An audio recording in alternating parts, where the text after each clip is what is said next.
Olá a todos, meu nome é João Marcos Silveira de Souza, eu faço a disciplina de Clínica Médica de Pequenos Animais e hoje eu vou gravar um vídeo para exemplificar um pouco sobre a semiologia dos pequenos animais, dos cães e gatos.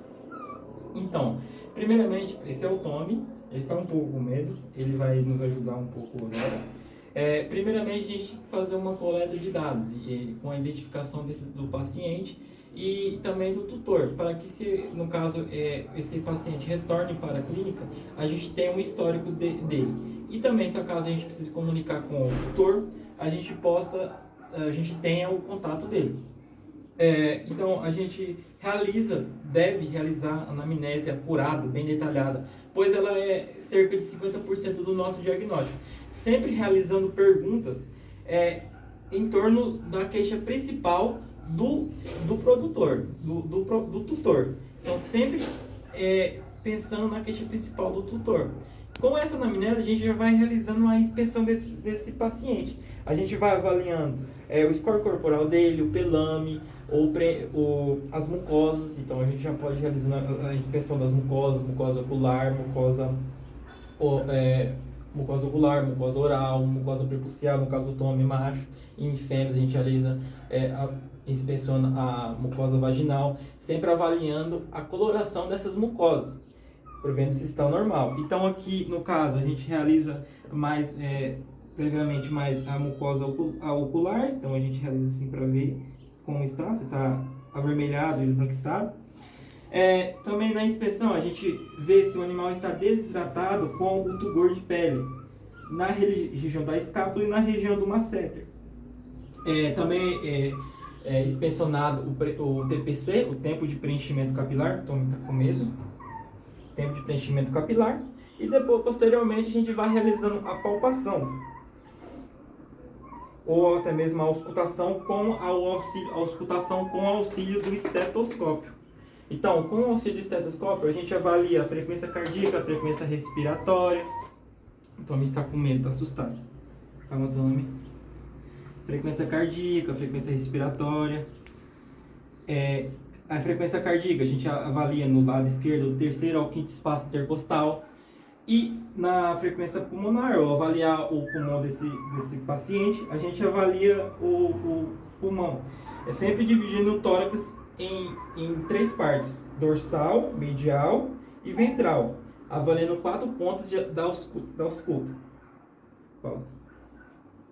Então, com a ausculta pulmonar, a gente também avalia o pulmão desse paciente, o parente pulmonar, para ver se tem alguma alteração. Agora entrar um pouco mais calmo. Então, a gente avalia se tem sibilo, crepitações finas, grossas, se tem ronco, para ver se essa respiração, se o parente pulmonar está normal. Na palpação, a gente avalia os linfonodos. Então, quais são os linfonodos? Em caninos, a gente avalia o cervical superficial, aqui na região região pré-escapular, à frente da escápula. Os linfonodos mandibulares, aqui no ramo da mandíbula, calma, Tommy, aqui na região da mandíbula, sempre palpando. O poplíteo, aqui entre o semimembranoso e semitendinoso, os músculos, né? E o inguinal. Então, o que nós avaliamos na palpação de linfonodos? A gente avalia alguns parâmetros, entre eles temperatura, textura desses linfonodos, se estão móveis ou imóveis, ou mobilidade no caso, tamanho e a textura. Calma, Tommy. Tommy está com medo. Na palpação, a gente também avalia a palpação abdominal para ver se esse animal está com alguma dor. Ele está um pouco com medo. A gente realiza a palpação abdominal para ver se ele está com alguma dor, se o fígado ou o baço estão em um tamanho adequado, sempre palpando, avaliando, se as alças intestinais estão normais também. Também aferida a temperatura com o auxílio de um termômetro. Então a gente realiza a mensuração da temperatura, calma, Tommy, da temperatura com temperatura retal, sempre avaliando se está no parâmetro fisiológico. Também a gente realiza a percussão, então para avaliar como está a cavidade, o tórax desse paciente, como que está os seios nasais, sempre podendo ser dígito digital ou com auxílio do martelo e o pixímetro, avaliando o som claro, submaciço ou maciço. Também é utilizado, se for necessário, a realização de exames complementares. Então, como um hemograma, um eritrograma ou uma avaliação do soro. Então, a gente utiliza para fazer a coleta tubos no caso, né? Aqui para exemplificar eu trouxe o Vacutainer, que ele auxilia muito na rotina clínica. Então, aqui tem um canhão Vacutainer e aqui está a agulha do Vacutainer. Para utilizar, a gente pode utilizar só para exemplificar, um tubo vermelho para a obtenção de soro e o tubo roxo, que no caso que tem EDTA, que é um anticoagulante, para a gente realizar a avaliação da parte vermelha, no caso o eritrograma. E também podemos fazer também esfregaços sanguíneos.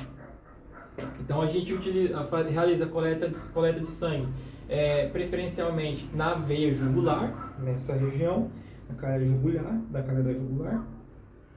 E também podendo ter alguns outros exames complementares, como microbiológico, raspado, são exames complementares. Então, para o resumo do nosso vídeo, a gente tem que realizar uma coleta de dados com uma ficha clínica do paciente, também do tutor, para avaliar, no caso de um retorno ou até mesmo para contatar com o tutor. A gente realiza a anamnese bem detalhada, sempre relacionada à queixa principal do tutor. Então, realizar perguntas com base na queixa principal do tutor. E com a realização da anamnese, a gente já pode ir realizando a inspeção, avaliando mucosas, desidratação, tempo de preenchimento capilar. Posteriormente, a gente faz a ausculta pulmonar e a ausculta cardíaca para avaliar a frequência cardíaca, frequência respiratória, se tem arritmias ou se tem alguma alteração no parênquima pulmonar. Também é realizada a percussão. E algo que eu deixei a falar no caso o olfato, que a gente avalia o odor da cavidade bucal desse animal, ou até mesmo em outras espécies, a cavidade nasal, Phamatome. Posteriormente, a gente realiza a palpação de linfonodos.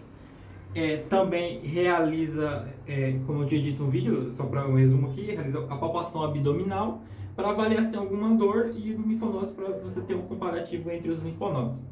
Realizar também a mensuração da temperatura com o auxílio de um termômetro. E para um melhor diagnóstico, a gente realizar exames complementares, como o hemograma, eritrograma, avaliação do soro e até mesmo raspados, no caso de dermatofitose, entre outros. Esse foi o meu vídeo, muito obrigado e até mais.